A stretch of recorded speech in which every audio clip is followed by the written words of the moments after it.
Hola, ¿cómo están? Espero se encuentren muy bien. Por cierto, yo también me encuentro muy bien. Muchas gracias por preguntar. Esta es una sesión académica de síndrome ictérico obstructivo para el módulo de colangitis de su curso de aprendizaje quirúrgico basado en problemas. Las metas del aprendizaje en esta sesión académica es que podamos comprender los fenómenos fisiopatológicos que condicionan el síndrome ictérico obstructivo y estos cómo se correlacionan con la anatomía hepatobiliopancreática, que basado en la fisiología y en la fisiopatología y la anatomía podamos entender cómo es el diagnóstico inicial, el enfoque diagnóstico inicial del paciente con un síndrome ictérico obstructivo y más correr que podamos identificar y hacer apropiadamente el abordaje inicial de las complicaciones del síndrome ictérico obstructivo, principalmente la colangitis. ¿Cuál es la definición entonces del síndrome ictérico obstructivo? Es un conjunto de signos y síntomas asociados al aumento de los niveles de bilirrubina conjugada asociado a un tinte ictérico, secundario a una gran variedad de patologías que, si no las tratamos de manera apropiada, constituyen una verdadera amenaza para la vida. Recordemos cómo es el metabolismo de la bilirrubina.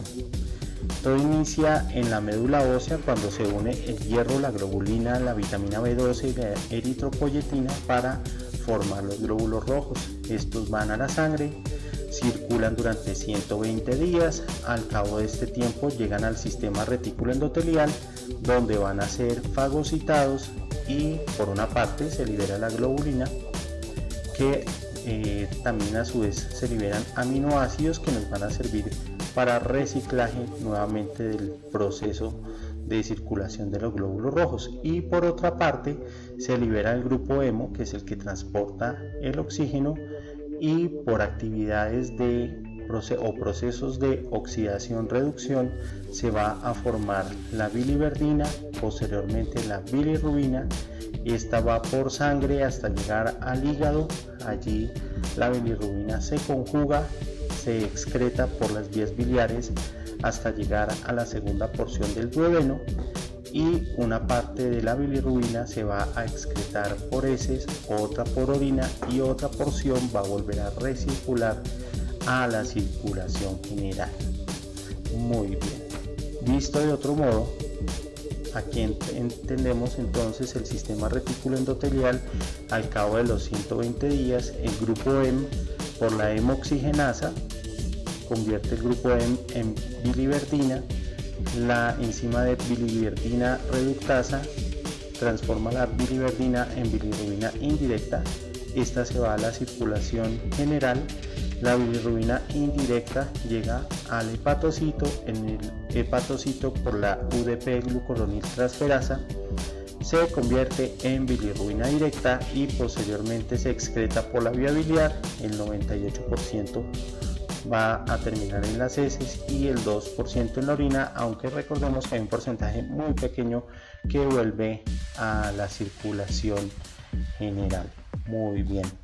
Recordemos entonces cómo es la circulación enterohepática. Miren, aquí nosotros vemos la formación de la vena porta. La porta está conformada por la vena esplénica y la vena mesentérica superior. La vena mesentérica inferior llega a la vena esplénica, y vean cómo la vena mesentérica inferior drena la porción del recto superior, el colon sigmoide, el colon descendente, y la vena mesentérica superior drena el intestino delgado, el colon, el ciego, el colon ascendente y parte del colon transverso, ¿vale?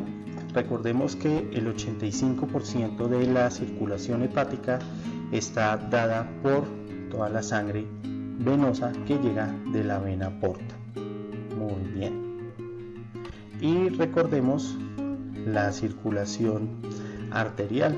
La circulación arterial del hígado está dada fundamentalmente por la arteria hepática, la cual es rama del tronco celíaco. Recuerden que el tronco celíaco tiene 3 ramitas: la arteria esplénica, la arteria gástrica izquierda y la arteria hepática común. De la arteria hepática común nace la arteria gástrica derecha, ¿vale? Las arterias pancreático-duodenales, y de allí también parte la arteria hepática propia, que a su vez se divide en la arteria hepática derecha y la arteria hepática izquierda, y en la gran mayoría de las veces la arteria cística es rama de la arteria hepática derecha. Bueno, muy bien. Esto es un esquema acerca de la tríada portal. Nosotros entonces vemos acá una ramita de la arteria hepática, un bracito de la arteria hepática, un bracito de la vena portal y un bracito de un canalículo biliar, ¿vale? Entonces, de la arteria hepática, como lo veíamos en la imagen anterior, y de la vena portal, entre estas dos está dada la circulación, lo que le llega de circulación sanguínea al hígado.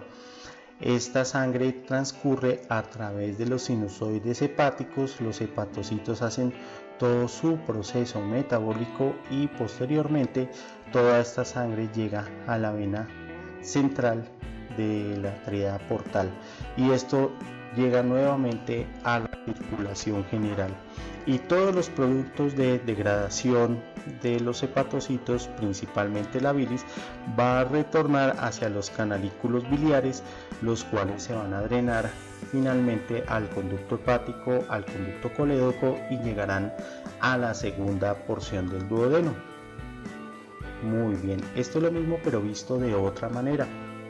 Observen acá la arteria hepática, que es rama del tronco celíaco, la representación de la venita porta, que es la unión de la vena mesentérica superior con la vena esplénica. Llega toda esta sangre a los hepatocitos, aquí están representados los hepatocitos. El producto metabólico de los hepatocitos se regresa a través de los canalículos biliares y regresa por los conductos biliares hasta llegar al conducto hepático común, al conducto colédoco y posteriormente a la segunda porción duodenal. Y el resto de la sangre se va también por los sinusoides hepáticos hasta llegar a la vena central lobulillar, la cual finalmente va a derivar a la vena cava. Muy bien. Lo mismo, pero visto de otra manera. La circulación sanguínea llega de la arteria hepática y la vena porta hacia los hepatocitos. Allí se hacen todos los procesos hepáticos, la tríada portal, el sinusoide hepático, hasta que llega a la vena central de la tríada portal, y esto va a drenar a las venas de la circulación general. Esta es la vena hepática. Acá la vena cava estaría representada y ya estaríamos llegando directo al corazón. Recordemos entonces que existen 3 ramitas de esta vena: la vena hepática central, la vena hepática izquierda y la vena hepática derecha, y todos los productos de degradación, principalmente la bilis, de los hepatocitos son drenados a través de los conductos biliares. Esto también hace que el hígado trabaje en unas porciones funcionales que se llaman segmentos. Los segmentos están representados de esta manera: son 8 los segmentos hepáticos, al inicio cuando los estudiamos, si nos fijamos en detalle, parece como si estuvieran en chino y como si no las pudiéramos entender, pero esto hace parte de otra sesión académica que en otra oportunidad creo que se las podré compartir. Muy bien. Nuevamente entonces lo mismo, la irrigación entonces del hígado, 85% de la aporta, el resto de la arteria hepática hacen todo su proceso metabólico. El producto de degradación llega a los conductos biliares y estos a su vez al colédoco y al tracto digestivo a nivel de la segunda porción del duodeno. Lo mismo pero visto de otra manera. Y hasta ahí toda esta anatomía está muy bonita, pero nuestro paciente nos está mirando y esperando a que nosotros le resolvemos el por qué tiene su síndrome ictérico obstructivo. Muy bien. ¿Por qué se le sube entonces a un paciente los niveles de bilirrubina? Entonces, la hiperbilirrubinemia la podemos clasificar en dos tipos: la hiperbilirrubinemia indirecta y la hiperbilirrubinemia directa. ¿Esto qué quiere decir? Pues que se suben los niveles de bilirrubina indirecta o no conjugada o antes de que llegue al hígado, o porque se incrementan los niveles de bilirrubina directa, es decir, la que ya está conjugada y ha pasado por sus procesos metabólicos. Entonces, cuando se sube la bilirrubina indirecta puede ser porque tenemos trastornos hemolíticos como la esferocitosis hereditaria, la anemia de células falciformes, las talasemias, porque tenemos trastornos metabólicos como la enfermedad de Gilbert o el síndrome de Krieger-Najjar, que es de tipo 1 y de tipo 2 dependiendo en parte de la edad de presentación, o porque existe una disfunción de los hepatocitos y no son capaces de conjugar esta bilirrubina indirecta y se incrementa en sangre. O también puede ser porque se incrementan los niveles de bilirrubina directa. También se puede dar por disfunción de los hepatocitos, puede ser por una causa idiopática como el síndrome de Dubin-Johnson, o se puede dar por una obstrucción de la vía biliar, y esta obstrucción de la vía biliar puede ser o dentro del hígado, lo cual llamamos intrahepática, o por fuera del hígado, la cual llamamos extrahepática. Muy bien, y la ictericia también la podemos clasificar en varios tipos: en ictericia prehepática, es decir, aquella que ocurre anatómicamente antes del hígado; en hepática, la que ocurre dentro del hígado; y la posthepática, la que ocurre después del hígado. El síndrome ictérico obstructivo ocurre por ictericia hepática e ictericia poshepática. Entonces, la ictericia hepática se da por incremento entonces de los niveles de bilirrubina no conjugada, y esto puede ser o por destrucción de los eritrocitos como la anemia hemolítica, la enfermedad de Gilbert, una eritropoyesis inefectiva, o por una reducción del transportador como en los casos de hipoalbuminemia. Cuando tenemos ictericia hepática, esta se puede dar por alteraciones del árbol biliar intrahepático. Esto también puede estar relacionado con destrucción de los hepatocitos o alteración del flujo biliar intrahepático. Y también puede ocurrir por cirrosis, hepatitis, la enfermedad de Caroli, la enfermedad de Wilson. Y la ictericia poshepática está dada por alteraciones de la vía biliar extrahepática. Esto ocasiona una condición llamada colestasis. ¿Por qué se puede producir? Por cálculos en la vía biliar, es decir, coledocolitiasis, por quistes del colédoco, por un divertículo duodenal, por un tumor de la confluencia de los conductos hepáticos, lo cual se llama un tumor de Klatskin, por un colangiocarcinoma o por un tumor de la cabeza del páncreas. En ese orden de ideas, las ictericias las clasificamos en prehepáticas, cuando ocurren antes de que lleguen al hígado, principalmente por alteraciones del sistema retículo endotelial o por el metabolismo o por la genética de los glóbulos rojos. Hepática por alteraciones propias que ocurran a nivel intrahepático, o poshepática por alteraciones que ocurran a nivel del árbol biliar o del confluente hepatobilio-pancreático, un tumor de páncreas, un colangiocarcinoma, un tumor de duodeno, unas carilombricoides que se mete por el colédoco. Existen entonces varias causas. Bueno, muy bien. Entonces, ¿por qué se caracteriza la ictericia obstructiva? Desde el punto de vista clínico, el paciente tiene un incremento de los niveles de bilirrubina de más de 2.5 y esto es lo que le ocasiona un tinte ictérico de la piel y de las escleras. A raíz de que tiene afectado el metabolismo de la bilirrubina y no se puede excretar por heces, entonces el paciente cursa con acolia y el resto de la bilirrubina se metaboliza a través del riñón y esto produce coluria. También se pueden producir alteraciones visuales, cutáneas y óseas por alteraciones del metabolismo de la vitamina A y de la vitamina D. También desde el punto de vista paraclínico e imagenológico vamos a tener un aumento de la bilirrubina total a expensas de la bilirrubina directa. Vamos a obtener un incremento de la fosfatasa alcalina, una prolongación de los tiempos de coagulación por alteraciones del metabolismo de la vitamina K y un aumento del diámetro de las vías biliares. De entrada, a todo paciente con un síndrome ictérico obstructivo es fundamental solicitarle una ecografía de hígado y de vías biliares. Existen entonces también causas malignas del síndrome ictérico obstructivo, como un carcinoma hepatocelular.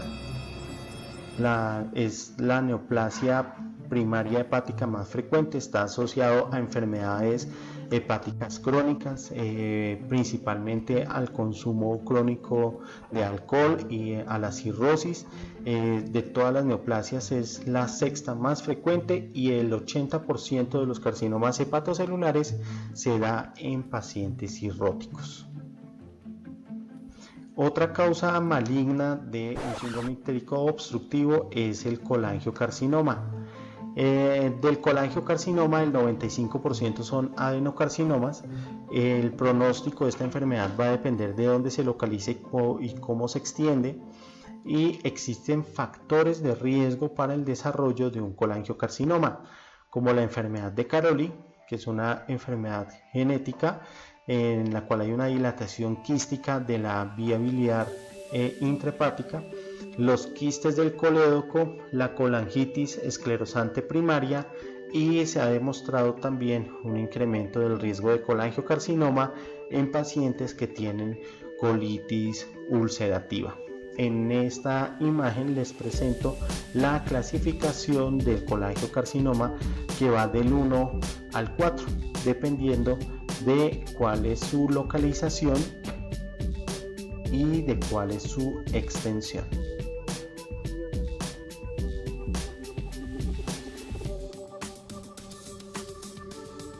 Muy bien, aquí está representado en esta imagen el tumor de Klatskin. El tumor de Klatskin es una variación del colangiocarcinoma y es un tumor de la confluencia de los hepáticos. El cáncer de la vesícula biliar también puede ser causa de un síndrome ictérico obstructivo. Desafortunadamente, cuando diagnosticamos los cánceres de la vesícula biliar, el 80% de los casos están en estadio avanzado. Se encuentra un cáncer de la vesícula biliar aproximadamente en el 0.5% de todas las colecistectomías que realizamos. Es más frecuente en mujeres y a nivel mundial es más frecuente en una etnia indígena de Chile que se llama la etnia mapuche, en la cual no es el 0.5% de todas las colecistectomías, sino el 6% de todas las colecistectomías. Existen factores de riesgo entonces para el desarrollo de cáncer de la vesícula biliar. y es que un paciente tenga una colelitiasis diagnosticada por más de 20 años, que tenga antecedente de tabaquismo, que tenga pólipos vesiculares, que tenga malformaciones de la vía biliar y la exposición a nitrosaminas. Como ustedes también saben, la exposición a nitrosaminas incrementa también el riesgo de cáncer gástrico y de cáncer de colon. En términos generales, los pacientes que tienen pólipos vesiculares los llevamos a cirugía de colecistectomía. Uno, cuando tienen factores familiares, cuando tienen antecedentes familiares de cáncer. Dos, cuando tienen más de un pólipo en la vesícula biliar. O tres, cuando hay un pólipo de la vesícula biliar de más de 5 milímetros. Bueno, muy bien. Otra causa maligna de un síndrome ictérico obstructivo son los tumores periampulares. Son todas aquellas enfermedades malignas que están en torno al confluente hepato-bilio-pancreático. Los más frecuentes son el ampuloma o el tumor de la ampolla de Vater, el tumor de la cabeza del páncreas y el cáncer de duodeno.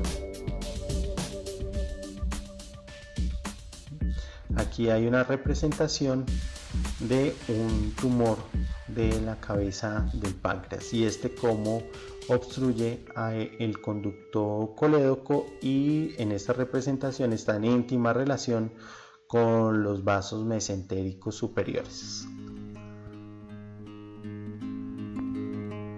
Para los tumores de la cabeza del páncreas y el confluente hepatobiliopancreático, el procedimiento quirúrgico que se realiza cuando el paciente tiene indicación de cirugía y cuando el tumor es resecable es una pancreatoduodenectomía que se puede hacer con o sin preservación del píloro. Esta es una representación esquemática del procedimiento quirúrgico y en esta referencia pueden encontrar una descripción más avanzada acerca de cómo se realiza el procedimiento. Para tener en cuenta cuando sospechamos que el paciente tiene un síndrome ictérico obstructivo por una enfermedad maligna, esto lo denominamos una ictericia maligna. ¿Esto cuándo ocurre? Cuando el paciente tiene un síndrome ictérico indoloro, es decir, el paciente llega amarillo a nuestra consulta sin ningún tipo de dolor o con un dolor muy mínimo. El paciente tiene caquexia y habitualmente encontramos una bilirrubina total por encima de 10 y una fosfatasa alcalina próxima o superior a 1000. Este conjunto de hallazgos nos deben hacer pensar de que el paciente tiene muy probablemente un síndrome ictérico de origen maligno. En este caso, esto es un caso real, es un paciente que nos ingresa con una ictericia maligna. Se le hacen los estudios de extensión y evidenciamos un compromiso tumoral extenso del hígado. Este paciente tenía antecedente de consumo crónico de alcohol, había desarrollado una cirrosis y el diagnóstico histológico fue compatible con un hepatocarcinoma. Como ustedes se podrán dar cuenta, en este tipo de casos pues prácticamente no encontramos hepatocitos en buenas condiciones para hacer sus funciones metabólicas. Estos pacientes entran rápidamente en desnutrición, su sistema inmunológico se deprime significativamente y asimismo tienen alteraciones hematológicas significativas. Si ustedes se fijan en el detalle de la imagen, pues nuestro paciente ya tenía también sangrado por las encías, estaba lleno de quimosis y su pronóstico pues es muy malo. También entonces existen causas benignas del síndrome ictérico obstructivo. Están las enfermedades congénitas como la atresia de las vías biliares. Esta se diagnostica principalmente durante el primer año de vida, lo manejan los cirujanos pediatras y el procedimiento quirúrgico de corrección se denomina la cirugía de Kasai. Y existen los quistes del colédoco, que estos también se pueden diagnosticar no solo durante la infancia, sino durante el resto de la vida.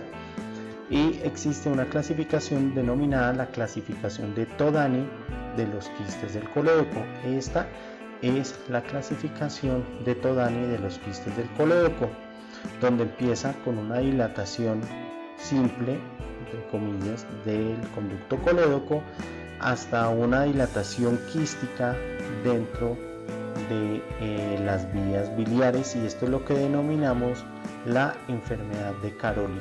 La enfermedad de Caroli es la tipo 5 de la clasificación de los quistes del colédoco de Todani. Existen entonces también causas infecciosas como causas benignas de un síndrome ictérico obstructivo. Son las causas virales, bacterianas, parasitarias, y otras causas benignas son las traumáticas, las iatrogénicas y la presentación de un bivertículo duodenal. Lo que ustedes observan en esta imagen es un absceso hepático de origen amebiano. Es un absceso de más de 5 centímetros y compromete principalmente el lóbulo derecho hepático. Aquí está esquematizada dentro de las lesiones iatrogénicas o traumáticas de la vía biliar. Existen también varias clasificaciones: la clasificación de Bismuth y la clasificación de Strasberg. Lo que les traigo en esta imagen es la clasificación de Strasberg de las lesiones de la vía biliar. Aquí, por ejemplo, se observa una fuga de un conducto sectorial y el conducto cístico, la ligadura de un conducto sectorial aberrante, la fuga de un sectorial aberrante, la lesión por encima de la llegada del conducto cístico, una sección de más de 2 centímetros después de la confluencia de los hepáticos. Esto es una clasificación E1, o cuando esta longitud es menor de 2 centímetros es una E2, o una E3 es cuando hay una lesión a nivel de la confluencia de los hepáticos, la E4 y la E5. Muy bien, en estos links pues pueden seguir y documentarse acerca de la clasificación de las lesiones de la vía biliar. Una de las causas más frecuentes en nuestro medio del síndrome ictérico obstructivo es la patología litiásica.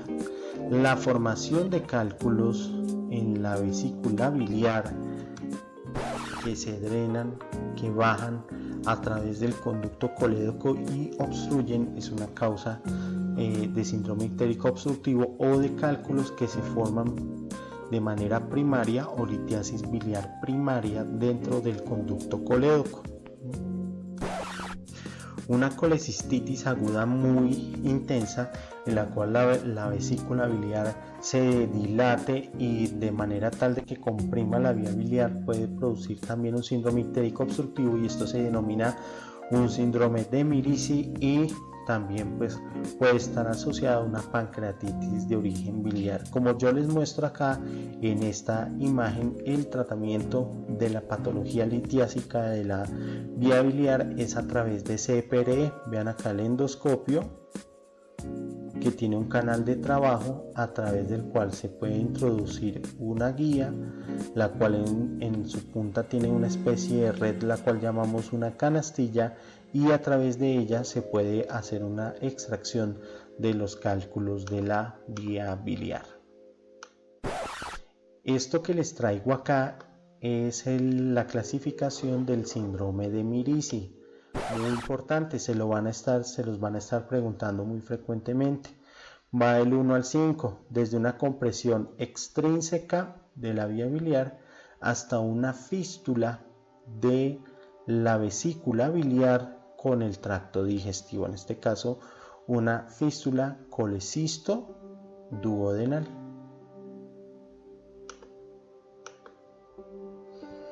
Bueno, muy bien. Entonces, ¿cómo es el cuadro clínico de nuestros pacientes con un síndrome ictérico obstructivo? Ellos pueden venir con dolor abdominal, pueden presentar sensación de masa, si es por ejemplo una colecistitis emplastonada con un síndrome de Mirici, o si se trata de un absceso hepático amebbiano. Puede también venir con una megalia si el paciente tiene un trastorno del sistema retículo endotelial. Pueden presentar fiebre, pueden presentar prurito, pueden presentar signos de hipertensión portal. El paciente puede llegar en disfunción hepática, en respuesta inflamatoria sistémica y en un estado de choque séptico. Independientemente de cualquier cosa, lo primero que nos debemos preguntar en el paciente que nos ingresa amarillo a un servicio de urgencias es si tiene o no una colangitis. Esto es fundamental. Recordemos entonces qué es la colangitis. La colangitis es la infección del árbol biliar producido por una obstrucción biliar y bacterobilia que produce un aumento de la presión intraductal, lo cual lleva a una disrupción hepatocelular, a traslocación bacteriana y endotoxemia, y esto produce respuesta inflamatoria, disfunción multiorgánica y muerte. Los pacientes se pueden deteriorar de manera muy rápida y fallecer en corto tiempo si no los enfocamos y los tratamos apropiadamente. El 90% de los pacientes con colangitis presentan fiebre. La tríada de Charcot, que está constituida por fiebre, ictericia y dolor en el hipocondrio derecho, se va a presentar en el 85% de los pacientes. Sin embargo, presten mucha atención porque eso quiere decir que hay un 15% de los pacientes con colangitis que no tienen la tríada de Charcot. Y esa habilidad diagnóstica en ustedes es lo que puede marcar la diferencia entre la vida y la muerte de un paciente. Adicionalmente puede presentar la pénteda de Reynolds, que es la tríada de Charcot, más hipotensión y alteración del sensorio. En el año 2013 se realizó un consenso a nivel mundial para la clasificación de la patología litiásica biliar, en la cual se trata no solo la colangitis, sino también la colecistitis aguda y toda la patología hepatobiliopancreática. Existen entonces los criterios, se determinaron los criterios para el diagnóstico de la colangitis aguda. Esto lo llamamos los criterios de Tokio. Pero entonces presten atención porque hay criterios de Tokio para colecistitis y criterios de Tokio para colangitis. Los criterios de Tokio para colangitis son estos que les traigo acá. Para yo diagnosticar una colangitis debo tener en cuenta signos de respuesta inflamatoria sistémica, signos de colestasis y hallazgos de imágenes, representados por principalmente fiebre o alteración de la respuesta inflamatoria, ictericia, alteración de los trastornos de las pruebas de función hepática, o en las imágenes que tengamos dilatación de la vía biliar o evidencia de la causa de la colangitis, como un tumor de la cabeza del páncreas o un síndrome de Mirici, por ejemplo. Entonces, el diagnóstico es definitivo cuando tenemos un ítem positivo en el 1, un ítem en el B y un ítem en el C, un ítem en A, en B y en C. Y lo sospechamos cuando tengamos un ítem positivo en A más cualquiera del B o del C. Con estos hallazgos, con estos criterios, nosotros al paciente ya lo debemos tratar como una colangitis aguda. Adicionalmente, debemos de determinar, no solo debemos diagnosticar si el paciente tiene o no una colangitis, sino debemos de determinar cuál es su severidad. La severidad también está definida en los criterios de Tokio: grado 1, grado 2, grado 3, leve, moderada y severa, ¿vale? Y tienen en cuenta si en la severa si hay signos de disfunción multiorgánica, disfunción cardiovascular, neurológica, respiratoria, renal, hepatológica, hematológica. En la grado B ya no hay signos de disfunción multiorgánica, pero podemos encontrar una leucocitosis por encima de 12.000 o por debajo de 4.000, una temperatura mayor a 39, que el paciente tenga más de 75 años, que tenga una hiperbilirrubinemia por encima de 5 o una hipoalbuminemia por debajo de 7, por debajo del límite inferior, de 0.7 por debajo del límite inferior, y la grado 1 pues si el paciente no tiene ningún criterio del grado moderado o del grado severo. En ese orden de ideas y en síntesis, el paciente con una colangitis Tokio 1 o leve es un paciente que no tiene respuesta inflamatoria sistémica ni disfunción multiorgánica. Un paciente que tiene una colangitis Tokio 2 tiene una colangitis moderada, es decir, está con respuesta inflamatoria sistémica pero no tiene disfunción multiorgánica. Y la colangitis Tokio 3 o severa es aquel paciente que está cursando con disfunción multiorgánica. ¿Cómo es entonces el enfoque del paciente con colangitis? Como en todo paciente quirúrgico, pregúntense, ¿tiene dificultad respiratoria? Si tiene dificultad respiratoria, actúen. Piensen que deben de actuar con este paciente. Coloquen oxígeno por cánula nasal, por Venturi o si es necesario, practiquen una intubación orotraqueal. Pregúntense si está inestable hemodinámicamente y si es así, reanimen el paciente. Pregúntense si el paciente está o no en colangitis. Utilicen la tríada de Charcot, la penta de Reynolds, utilicen los criterios diagnósticos de Tokio para colangitis y establezcan su severidad. Y si estos hallazgos les dan positivos, deben de buscar la derivación urgente de la vía biliar. Y pregúntense si el paciente tiene o no un abdomen agudo, un abdomen quirúrgico. Y si es así, lleven el paciente de manera temprana a cirugía. Si ustedes consideran que el paciente tiene un abdomen agudo o un abdomen quirúrgico, avísenle de manera oportuna al cirujano para tomar la decisión más apropiada. Bueno, muy bien. El estudio imagenológico inicial en todo paciente con cualquier patología hepatobiliopancreática es la ecografía de hígado y de vías biliares. Y de acuerdo a estos hallazgos, nos quedamos solo con esta ecografía o podemos solicitar una colangiorresonancia, una ecoendoscopia, una tomografía abdominal o una resonancia magnética abdominal contrastada. Les recomiendo que tomen nota de todo esto que han venido estudiando, y de todas las inquietudes para que las resolvamos juntos en las sesiones académicas presenciales.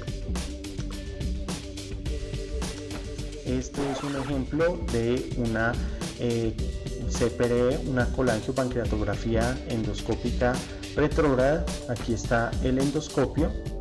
Aquí introdujo un canal de trabajo para derivar la vía biliar.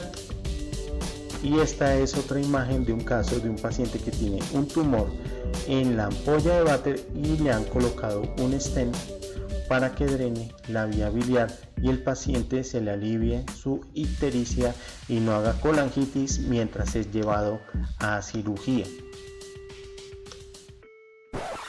¿Vale? Este es otro esquema en la cual estamos mostrando cómo es que se coloca una prótesis en la vía biliar. En este caso es una prótesis ubicada en el conducto pancreático por una lesión intraductal del conducto pancreático.